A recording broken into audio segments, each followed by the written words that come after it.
네, 하나님의 말씀은 에베소서 5장 22절과 25절 말씀이 되겠습니다. 5장 22절과 25절 말씀 합독합니다. 시작.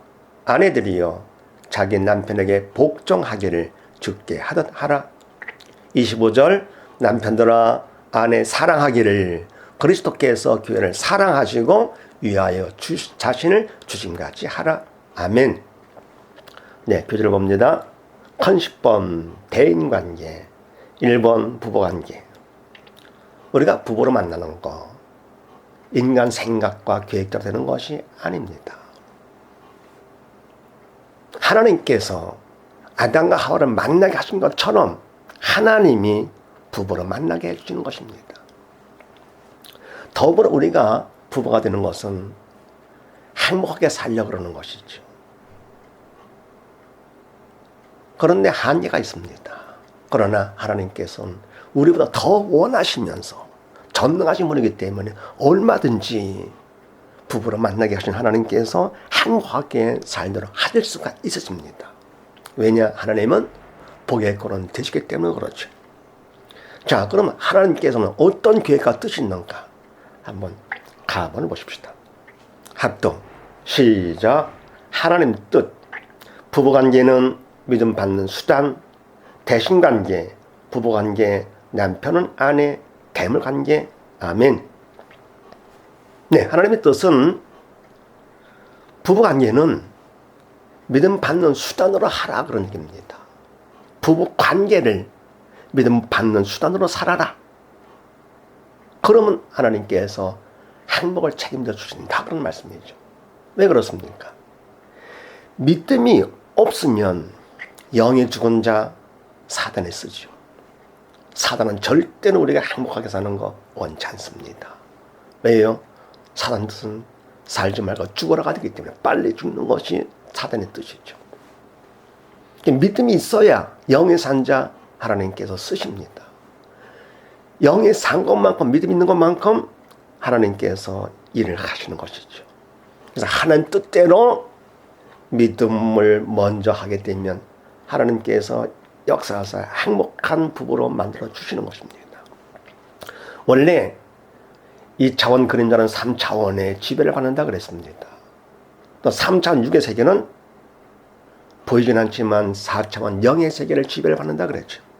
그래서 우리 인간 세계 부부관계가 행복해지는 것이 사람의 힘으로 되는 것이 아닙니다. 그래서 사단은 속입니다. 돈이면 행복이다. 돈이면 다다. 이렇게. 절대 그렇지 않습니다. 그동안 속았다 하더라도 이제는 속으면 안 되죠. 믿음으로 살아야죠. 그래서 사단의 지배를 받든지 아니면 성령의 통치를 받든지 둘 중 하나인데 사단은 절대로 행복한 자 안 되고요. 성령께서 하나님께서만이 원하시는 것이죠. 그래서 믿음이 항상 먼저가 되어야 됩니다. 그래서 그 관계가 대신관계가 항상 최우선, 그리고 대물관계가 최후, 그 사이에 인간이 있는 것이죠. 부부관계, 그리고 남편과 아내는 한 몸이다. 이 관계를 유지하면 하나님께서 책임져 주시는 것입니다. 그래서 행복은 절대 돈이 아니다. 행복은 뭡니까? 믿음이다. 그렇게 보시면 됩니다. 그러면 믿음은 있다고 해서 가만히 있으면 하나님께서 행복을 주시느냐? 물론 아니죠. 행함이 없는 믿음은 죽은 믿음이고, 또 더불어 그 믿음을 행함으로 보이기를 원하십니다. 뭐를 통해서 보이기를 원하시느냐? 나본을 보십시다. 합독합니다. 시작. 복종과 사랑. 아내와 남편의 믿음 확인. 복종과 사랑이 믿음 받아 서로 살 길. 아멘. 바로 하나님께서 복종하라, 사랑하라 하셨죠. 22절 말씀에는 아내들이여 남편에게 복종하라. 25절 말씀은 남편들아 아내를 사랑하라. 사랑하라, 복종하라. 그 뜻에 맞춰서 내가 하는데, 복종과 사랑하는데 어때요? 되지 않는 경우가 너무 많습니다. 이거를 통해서 안 될 때 사람들은 그 문제의 원인을 상대방한테 돌립니다. 남편이 저러니까, 아내가 저러니까. 이게 성령이 시켜주는 겁니까? 절대 아닙니다. 사단에 속이는 것이죠. 행동의 주체는 사단 아니면 성령님 둘 중에 하나입니다. 통치를 받게 되어 있습니다. 그래서 복종이 안 되고 사랑이 안 될 때, 아하, 내가 이게 성령의 통치를 받지 않고 사단의 통치를 받고 있구나. 왜 그러느냐? 믿음이 적거나 믿음이 없어서 믿음의 한계를 느끼게 됩니다.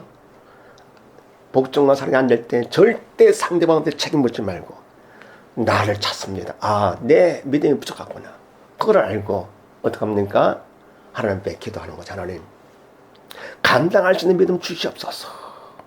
하나님이 기뻐하시면서 믿음을 주시고 그만큼 하나님의 주체가 되어주시니까 우리는 그냥 복종이 되는 겁니다. 사랑이 되는 겁니다. 주체가 내가 하는 것이 아닙니다. 내가 하는 것은 사단이 하는 것이고요. 우리는 성령의 도로가 돼서 되게 하도록 하나님께서 해주십니다. 그래서 복종과 사랑은 내가 믿음이 얼마만큼 있는가 확인 수단이 되는 것이고요. 더불어 복종과 사랑을 통해서 뭘 받습니까? 하나님 앞에 기도로서 믿음을 받아서 이 땅에서도 서로 부부가 행복하게 살다가 아버지 집에 가서 영원히 행복하게 살게 되는 것입니다. 얼마나 멋집니까? 그래서 누구나 다 우리는 행복하게 살 수가 있습니다. 그리고 이 행복은 절대로 인간의 방법, 인간의 능력이 아니라 오직 뭡니까? 선택이다. 다시 말씀드립니다. 행복은 돈이 절대 아니다. 돈이면 다다? 아닙니다. 행복은 뭡니까? 믿음입니다. 그래서 우리가 믿음만 있으면 하나님께 책임져 주기 때문에 모두 다 행복하게 살 수가 있어요. 자, 그렇게 하시고 다음번을 보십시다. 합동, 시작. 행복도 선택, 내 뜻 버리고 하나님 뜻 충성. 행복 공식은 복종 플러스 사랑으로 안 되면 기적. 아멘. 행복도 뭐라고요? 선택입니다.